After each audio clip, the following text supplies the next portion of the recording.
Don Mario Montero sabe mucho de conectividad y sabe mucho de qué estamos haciendo y sabe mucho de qué no estamos haciendo. Y entonces dije yo, mira qué buena oportunidad para tocar el tema y para ver qué es lo que pasa, que esto no camina, don Mario. Muy buenos días y gracias por acompañarnos. Muy buenos días, doña Amelia. Gracias a usted por invitarnos a su programa y un saludo afectuoso a toda su distinguida audiencia. Bueno, efectivamente, como usted lo menciona, estamos muy orgullosos de celebrar nuestro 20 aniversario. La Cámara de Infocomunicación y Tecnología, Infocom, es una cámara que se ha preocupado por una visión de largo plazo, por contribuir con el desarrollo económico, la generación de empleo y apoyar al sector productivo. Pero más allá de eso, hemos sido una organización que ha sido capaz de reunir a todo el ecosistema de telecomunicaciones. A esto me refiero a todos los operadores de telecomunicaciones, tanto públicos como privados, bajo una misma casa. Y eso no es un tema menor. No existen asociaciones prácticamente en toda Latinoamérica que reúnan a todo el ecosistema de telecomunicaciones. Eso nos permite de forma legítima representar a toda la industria. Ahora, pasando al tema que usted menciona, a mí me gustaría primero compartir algunos datos porque siempre nos gusta ver el tema positivo, digamos, y nos gusta ver el vaso medio lleno. La evolución de telecomunicaciones en Costa Rica ha sido reconocida internacionalmente. El modelo que Costa Rica seleccionó en términos de una rectoría, un regulador y una industria contribuyendo activa y coordinadamente, digamos, para el desarrollo, ha sido materia de estudio y de reconocimiento internacional. De manera que nosotros siempre hemos insistido en que el modelo que Costa Rica escogió es el correcto. Costa Rica goza de índices muy favorables en este momento, nada más para darle 3 cifras, porque obviamente ahorita vamos a ahondar en el tema de educación, que es el que interesa, pero nada más para que tenga 3 cifras que no son menores. Uno, Costa Rica en este momento ocupa la primera posición en penetración de telefonía móvil en toda América Latina, seguida por Colombia y Panamá. En nuestro país actualmente hay 152 líneas de telefonía móvil por cada 100 habitantes. De manera que acceso a las telecomunicaciones hay. Ahora vamos a, obviamente, entrar al tema de dónde no la hay y por qué. También somos el país que goza de las tarifas más bajas, el tercer internet más barato en el mundo, solo superado por Malasia y por Colombia. Esto según el índice de impulsores de asequibilidad. En este momento ocupamos la 4ª posición en penetración de Internet. Esto también es un tema importante porque el 81% de la población en Costa Rica tiene acceso a Internet. Obviamente cuando desmenuzamos esto y nos vamos a analizar el índice de penetración o de uso de Internet en las zonas rurales, eso se reduce al 76% aproximadamente, y ahora vamos a entrar a analizar un poco el por qué. Entonces, en realidad aquí lo que hay que analizar es qué es lo que está pasando, porque infraestructura hay. Nada más para compartirle un último dato, entre 2019 y 2021 este país fue capaz de incrementar el despliegue de fibra óptica de 78,000 kilómetros a 186,000. Es decir, era evidente que la necesidad de conectividad de banda ancha, acceso a mejores velocidades y a menores latencias era inminente, y fuimos capaces como país, pues esto no lo desarrolló un solo operador, lo desarrolló todo el ecosistema de telecomunicaciones, fuimos capaces de crecer en un 134%. El tercer mayor crecimiento en despliegue de fibra óptica de todos los países de la OCDE. Entonces, le comparto estos datos porque es importante ponernos en contexto y entender de que sí podemos. Es decir, tenemos un marco jurídico que ha sido reconocido internacionalmente, tenemos un ecosistema que produce, que fue resiliente. Esto es otro tema importante. Recuerde que cuando se nos vino la pandemia, la demanda de servicios de telecomunicaciones, no solo en términos de nuevos servicios, sino que especialmente en crecimiento de ancho de banda, tuvo que duplicarle o triplicarle la capacidad a la mayoría de los clientes. las redes estaban preparadas para soportar, digamos, ese crecimiento. Entonces, partiendo de eso, que es lo que yo llamo ver el vaso medio lleno, ahora sí, pasemos a los desafíos y por qué no funciona. Y ahí es donde entramos, obviamente, en un tema de educación que tiene muchas dimensiones. Y aquí me gustaría usar de referencia especialmente al reciente informe de la OCDE, el primer informe específico para Costa Rica, donde nos posiciona en una situación que es realmente preocupante. Nosotros tenemos un país que invierte de los porcentajes más altos del Producto Interno Bruto en educación. Eso es constitucional. Creo que solo superados por Noruega, Costa Rica invirtió en el 2018 6.2% del Producto Interno Bruto en educación. Es decir, recursos sí hay. El tema es a qué se están dedicando. ¿Verdad? Entonces, cuando usted habla de que es realmente frustrante y preocupante y casi que perverso pensar de que hay estudiantes que se quedaron fuera del curso, ¿verdad? Según el Estado de la Nación, los estudiantes que se graduaron el año pasado de onceavo, la última vez que tuvieron un curso lectivo completo, sin interrupciones, estaban en sexto grado. Ahora, no podemos achacar esto todo a la pandemia, ni a la conectividad, y ahí es donde se han generado algunos mitos que a nosotros nos corresponde a contribuir en aclarar. Porque esto no es solo de entregar computadoras, no es solo de generar acceso, sino de generar habilidades. El Foro Económico Mundial define la brecha digital como un tema de desigualdad en dos dimensiones, básicamente. Uno es la brecha digital que genera la falta de acceso, es decir, esto sí está muy relacionado con temas socioeconómicos, evidentemente. En zonas vulnerables hay más dificultad para acceder a la conectividad, pero también está la brecha digital que se genera por el uso o la adopción de la tecnología. Eso tiene que ver más con todo con las habilidades que le hemos desarrollado a nuestros jóvenes, a la población en general, porque esto no es un tema solo de estudiantes. Como usted bien dice, es un tema de amas de hogar, de emprendedores, ¿verdad? De productores pequeños, de pymes. Absolutamente todo el mundo necesita los servicios de telecomunicaciones.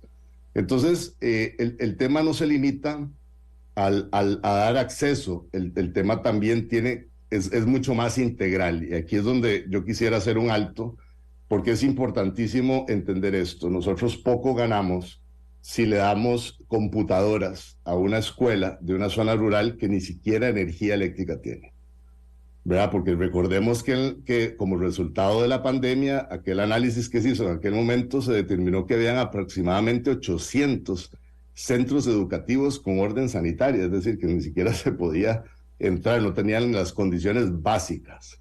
Entonces, el tema no se resuelve entregando computadoras, el tema no se resuelve entregando computadoras conectadas, porque está también el componente del contenido educativo. Y ahí también quisiera hacer referencia a otro dato del Estado de la Nación, ¿verdad? Donde nos decía, creo que si no me equivoco, el informe del año pasado determinaba que 6 de cada 10 educadores no tiene los conocimientos ni las habilidades para educar en la digitalización. O sea, primero, los contenidos educativos, los contenidos académicos no están vertidos en plataformas tecnológicas, y tampoco los profesores estaban capacitados para educar. Entonces, el problema es mucho más integral, ¿verdad? El problema trasciende a un tema tan simple como la conectividad. Es esencial, obviamente, porque es la infraestructura que ocupamos. Sin embargo, el país no ha sido capaz de resolver esto integralmente. Y yo creo que esto data de muchas décadas. Yo diría que ni siquiera es de pocos periodos de gobiernos anteriores. Yo creo que Costa Rica, por lo menos hace 2 décadas, perdió la visión. Nosotros éramos un país reconocido internacionalmente por desarrollo de talento humano, con habilidades en carreras STEM, ¿verdad? En ciencias, en matemáticas, en tecnologías de información. De hecho, éramos uno de los países desarrolladores de software por excelencia en toda Latinoamérica.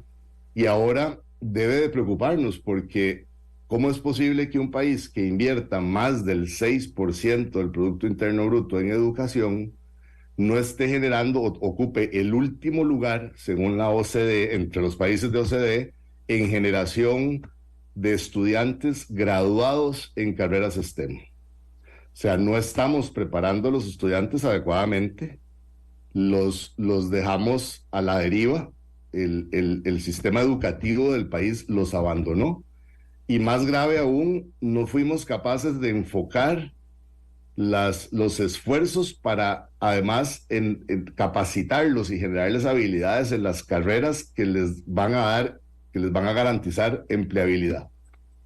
¿Verdad? Entonces, el tema es mucho más integral, porque si resumimos, a ver, tenemos un marco jurídico reconocido internacionalmente.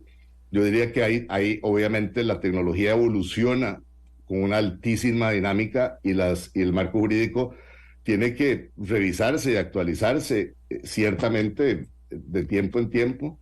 Nosotros reconocemos dos proyectos de ley esenciales: el proyecto de nómadas digitales y la ley para incentivar el despliegue y el desarrollo de infraestructura de telecomunicaciones, justamente. Pero ahí es donde uno se pregunta, no es como contradictorio, no es el colmo que un país tenga que producir una ley para que las instituciones involucradas en el proceso hagan lo que tienen que hacer. Y eso me lleva al otro contexto y uno digamos, de los enunciados más importantes que hicimos en la celebración de nuestro 20 aniversario, que fue: reduzcamos la tramitología. No puede ser posible que haya municipalidades todavía en nuestro país que después de 14 años de apertura en las telecomunicaciones tan siquiera tengan un reglamento de telecomunicaciones. O sea, estas municipalidades en este momento, el MISID, yo no sé si usted conocía, el MISID tiene un ranking municipal. Y viendo aquí nada más, le comento que hay 7 municipalidades que aún ni siquiera tienen un reglamento de telecomunicaciones. Esto significa que aunque haya recursos, aunque tengamos recursos en Fonatel, aunque haya la mayor voluntad de los operadores de invertir y desplegar en esa zona, nos toma hasta 24 meses un permiso de telecomunicaciones. Y le voy a mencionar algunas. Hay de esas 7 municipalidades que no tienen hoy un reglamento de telecomunicaciones: está Limón, Matina, Punta Arenas, León Cortés, Dota, para mencionar algunas. Y justamente uno se pregunta, son las comunidades que precisamente demandan y más reclaman que los recursos no llegan. Son comunidades costeras, comunidades pobres, con altos índices de delincuencia y que demandan. Y uno dice, bueno, entonces la municipalidad, ¿qué está haciendo para ayudarse? ¿Verdad? Porque aquí también tenemos que ver las cosas. Entonces, el problema es integral. Para nosotros es un problema no de legislación, no es de más normativa, es un problema básicamente de visión, de planificación y muy especialmente de ejecución. Es realmente frustrante ver cómo este país tiene por mandato constitucional tantos recursos para educación.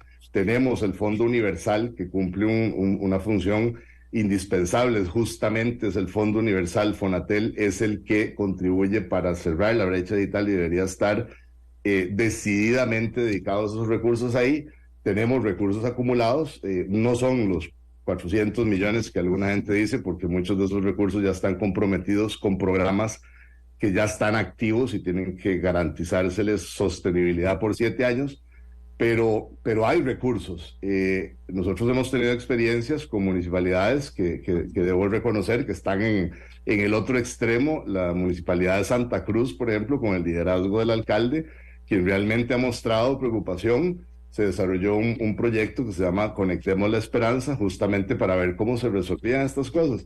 Y ahí convergimos múltiples cámaras de turismo, cámaras locales de Guanacaste, INA, SUTEL, los operadores presentes con infraestructura en la zona, pero especialmente con el liderazgo del alcalde, y se lograron hacer cosas.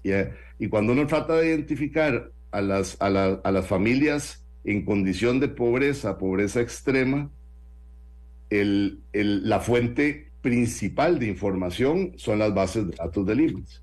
Y resulta que cuando hicimos una maratón de conectividad en la zona, de cada 10 beneficiarios o personas o familias identificadas según las bases de datos de Lima, solo podíamos contactar a una o dos. Entonces, con ese nivel de contactabilidad se volvió muy difícil, casi que tuvimos que hacer un trabajo a pie de levantar información y nosotros dársela a Limas, pero ahí es donde uno empieza a cuestionarse por qué, si el IMAS tiene un rol tan importante en toda esta ecuación, ¿por qué no cumple? ¿Verdad? Uno también se pregunta, todos los subsidios y todas las ayudas del IMAS, que son obviamente muy importantes para familias en extrema pobreza y en pobreza, que desgraciadamente cada vez son más, si llegan, todos esos subsidios son transferencias mensuales que si llegan a sus destinatarios, asumiría uno. Pero aquí el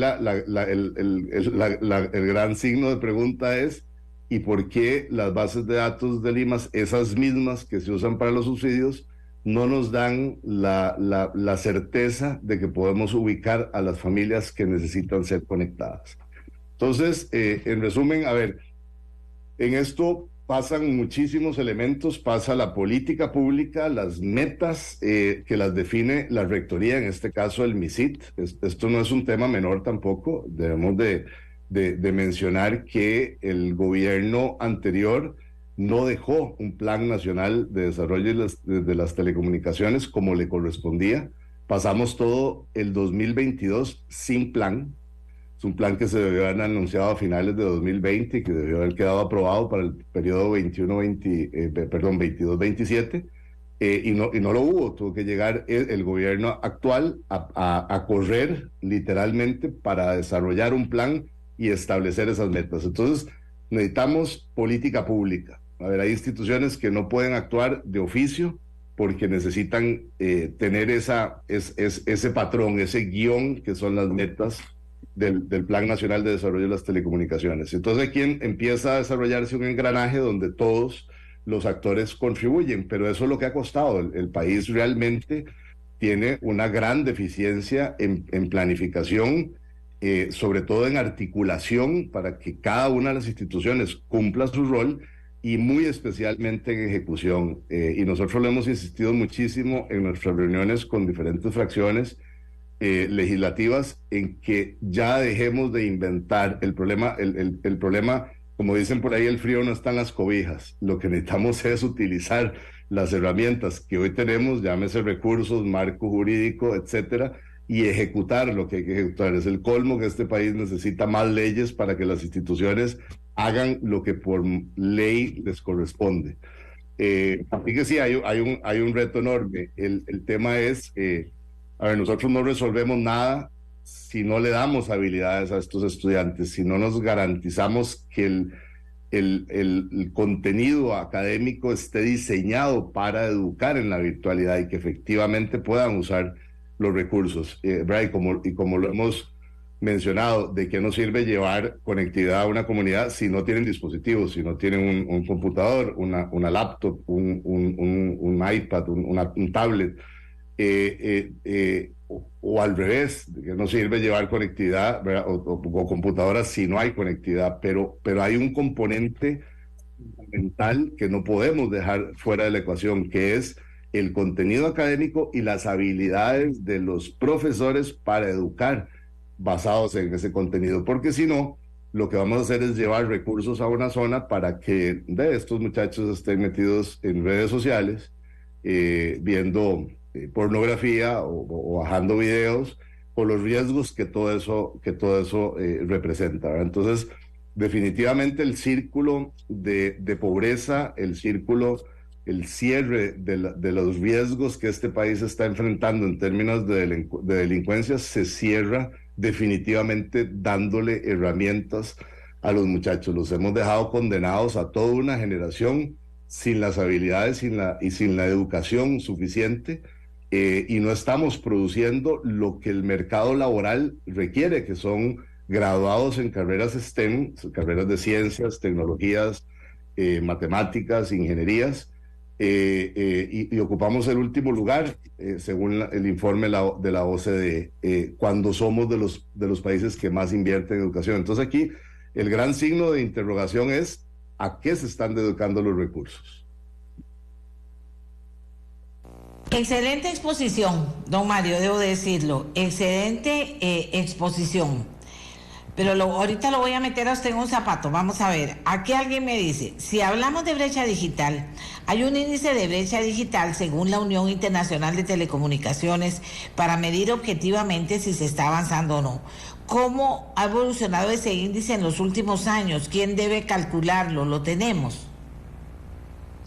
Sí, son índices, en este momento no lo tengo a mano, pero sí, todo esto se calcula, ¿verdad? Y recuerde que también el uso de Internet, como lo mencionaba al principio, es un índice que incluso mide el INEC anualmente y se mide internacionalmente. El tema es, y como le mencionaba al inicio de mi exposición, según los datos de la OCDE, el Costa Rica, el 81% de la población tiene acceso a Internet. Somos tercero o cuarto en América Latina. Y como también lo dije, desgraciadamente ese índice se reduce en las zonas rurales, obviamente en las zonas costeras a un 70 y pico. El índice de acceso al Internet no es malo. En realidad lo que no estamos siendo capaces es de llevar con la celeridad necesaria la infraestructura fija de telecomunicaciones que necesitamos llevar a todos los rincones del país. Entonces, ¿qué es lo que está pasando? Y por eso es tan importante que lo veamos en ese contexto integral. ¿Cómo hacemos si las municipalidades, principalmente en zonas pobres, en zonas costeras, en zonas vulnerables, no tienen un reglamento? Entonces, imagínense que en el caso de Santa Cruz, que nosotros definitivamente lo vemos como un caso de éxito que demuestra que cuando las voluntades se juntan, las cosas se pueden hacer. Los trámites de un permiso de telecomunicaciones tardaban entre 15 y 18 meses. Eso se logró bajar a 15 días. Entonces, y claro, es una zona que hoy goza de mucho más despliegue de fibra óptica, de mucho más torres de telecomunicaciones, de mucho más familias y estudiantes conectados. El tema aquí pasa por... Entonces, vean, vuelvo a lo mismo, recursos hay, ¿verdad? Hay fundaciones deseosas, hay empresas privadas de las zonas, ¿verdad? Que tienen un gran cariño y un gran compromiso con las comunidades que están deseosas de aportar recursos, pero el problema es que no se pueden utilizar los recursos. Esa es la gran paradoja, como teniendo los recursos, tanto públicos como privados, y las voluntades y la capacidad, porque quedó demostrado que podemos, somos un país capaz de desplegar muy aceleradamente fibra óptica, como las trabas institucionales y la falta de articulación no lo impiden. Vamos a ver, don Mario, pero tenemos el problema ahí. Muchachos que perdieron el año, niños que perdieron el año, tenemos una serie de problemas dando vuelta y usted los enumera muy bien, no le voy a decir que no, perfectamente enumerados. Pero tenemos que cambiar esta historia, o sea, y yo lo siento a usted como muy conocedor del tema, me dicen que es una persona proactiva y que está desde un foro que puede ser escuchado, e inclusive por eso cuando supe que había hablado y que estaba el presidente, dije yo qué dicha, para ver por dónde podemos caminar. Hay muchos lugares en los que hay que caminar, pero está el tema de la educación en particular. Entonces, tenemos plata, tenemos las escuelas en mal estado en un índice importante, en una cantidad importante. Nos falta conectividad en las escuelas. No tenemos a los profesores preparados para poder comenzar a formar esa cultura de aprender con la computadora en la mano y de penetrar todo lo que eso le permite a los muchachos y de poder hacer que ganen tiempo en el tiempo perdido. ¿Qué haría usted como ministro de Educación? ¿Por dónde empezaría usted? ¿A quién le hablaría? Estoy hablando de las escuelas y colegios de este país, las escuelas y colegios públicos y de las zonas.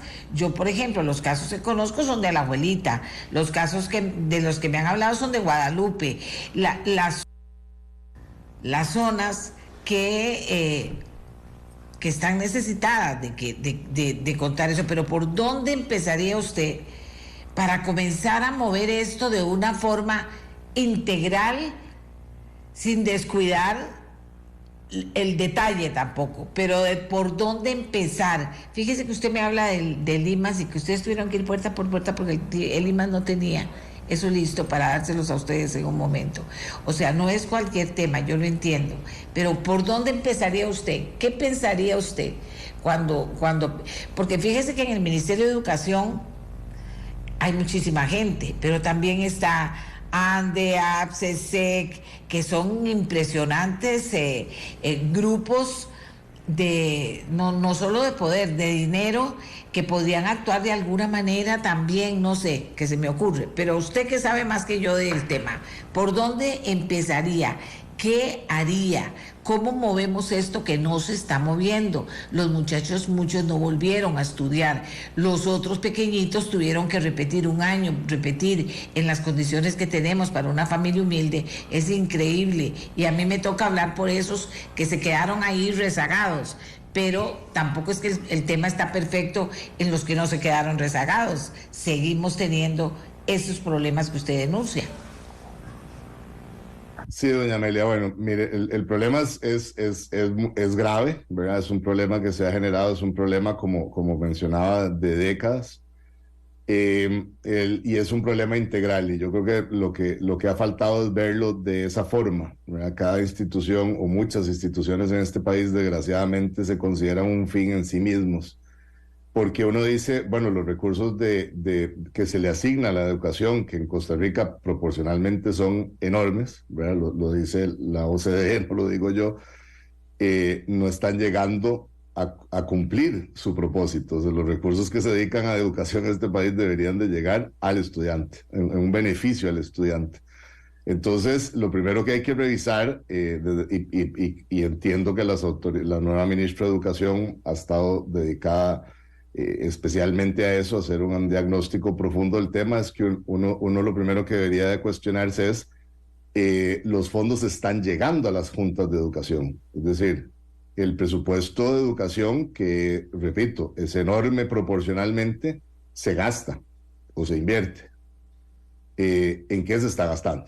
Entonces, lo primero que tenemos que revisar es eso, porque las transferencias del Estado se hacen, ¿verdad? Nosotros escuchábamos que el presupuesto en el 2021, solo de infraestructura tecnológica del MEP eran 342.000 millones de colones. Eso es mucho más que los fondos que ha acumulado, por ejemplo, Fonatel, para ponerlo en una perspectiva. Entonces, uno dice, bueno, ¿a dónde están dedicándose esos fondos? Y entonces aquí volvemos a lo mismo. Yo no tengo honestamente ¿verdad? La receta. Sin embargo, definitivamente pasa por un tema de articulación. Es que las bases de datos del IMA, o sea, tenemos que ser capaces de identificar por comunidad a dónde está las familias, dónde están esas familias en extrema pobreza, en pobreza, dónde están esos estudiantes que abandonaron, y sí se puede hacer. La muestra es que lo hicimos bajo un esfuerzo coordinado, liderado por un comprometido con su comunidad, como en este caso el alcalde de Santa Cruz, que logró conjuntar, ¿verdad? Y logramos demostrar que a pesar de las trabas institucionales y a pesar de la burocracia, sí se pueden hacer las cosas. Ese ejercicio de Conectemos la Esperanza de la alcaldía de Santa Cruz se documentó. La UCAEP ha dedicado una cantidad enorme de esfuerzos para documentar y justamente poder replicar. Y ya se está en conversaciones con algunas municipalidades. Pero aquí lo que yo creo y como debe funcionar en la práctica, porque así lo vivimos en Santa Cruz, es si nosotros fuéramos capaces de poner a actuar al alcalde, a las autoridades locales, con las autoridades regionales del MEP, con las bases, ¿verdad? Preocupándose porque las bases de Limas efectivamente sean actualizadas correctamente y funcionen, y todo eso bajo el marco que nos establece el Plan Nacional de Desarrollo de las Telecomunicaciones, con las metas ahí establecidas y las metas de la educación. A ver, tenemos todos los insumos. Este es un país que está lleno de diagnósticos. Lo que más tenemos son informes internacionales de organismos reconocidos, de Foro Económico, de la OCDE, de todo mundo, y en realidad lo que no estamos siendo capaces es de ejecutar, porque desgraciadamente las instituciones se convirtieron, como decía hace unos minutos, en fines en sí mismos y protegen el presupuesto para gasto. Y ahí es donde se deriva digamos, otro índice perverso que nos alerta a OCDE que somos de los países que más paga en gastos administrativos. Entonces, ¿verdad? Se ha generado un desequilibrio absoluto donde los recursos, que sí los hay, han estado siendo dedicados por años a gasto público y no a inversión y no a gasto, digamos, especializado y enfocado a donde debe ir. Un ejemplo reciente, el MEP define, en el gobierno anterior, el MEP define unas características de unas computadoras súper sofisticadas, con muchísimos años de mantenimiento, de garantía extendida, ¿verdad? A nosotros nos parece que sobredimensionadas. Y se compran 86,000 computadoras con esas características, se invierte un montón, sabiendo todos conscientes de la obsolescencia, ¿verdad? Un computador a los 3 meses ya está obsoleto, ¿verdad? O sea, ya no tiene el mismo valor en el mercado, no es que hay que desecharlo. Obviamente le podemos sacar provecho 5 años, pero ya tiene un problema de obsolescencia, se contrata utilizando fondos de Fonatel y las 86,000 computadoras en su mayoría no pueden ser entregadas, porque resulta que la base de datos con la que supuestamente el MEP hizo el requerimiento desapareció o no coincide ¿verdad? O no se preocuparon integralmente porque esa computadora que se le iba a dar a un beneficiario gozara de todo el resto de los elementos necesarios, llámese acceso a conectividad, internet, ¿verdad? Herramientas educativas, etcétera. Entonces, ese es el problema. Perdimos la visión ¿verdad? Que tuvo este país privilegiado. Y lo que está pasando es que no estamos generando talento, no estamos generando a los muchachos las habilidades necesarias para que salgan y al menos sean empleables.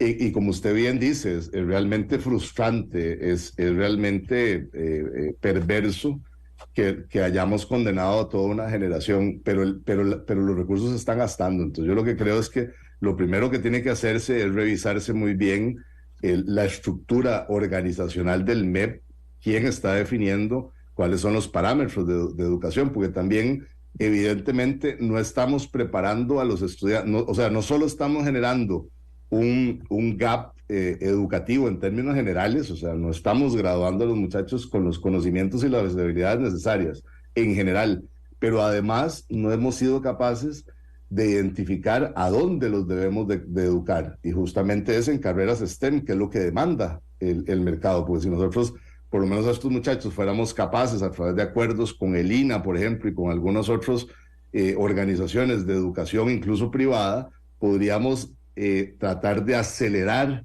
la generación de habilidades técnicas en estos muchachos para que por lo menos los que se van a graduar en los próximos años poder cerrar un poco el gap y darles las habilidades por lo menos en áreas donde sabemos que van a ser mayormente empleables, ¿verdad? Y también de esa forma combatimos el otro gran problema que tiene este país, que es la informalidad, ¿verdad? Y por ende ¿verdad? Los problemas de pobreza y de delincuencia y todo lo que sabemos que, ¿verdad? Tenemos que cerrar este círculo, y este país no puede darse mucho más tiempo. O sea, tenemos los días contados, tenemos la gran oportunidad, porque todavía seguimos gozando de un país cuya estructura social se preocupa por la salud de la población. Tenemos una población saludable, tenemos un país que no invierte en ejércitos como otros y podemos dedicar estos presupuestos a educación, pero no lo estamos haciendo bien, y no lo estamos haciendo bien hace muchos años.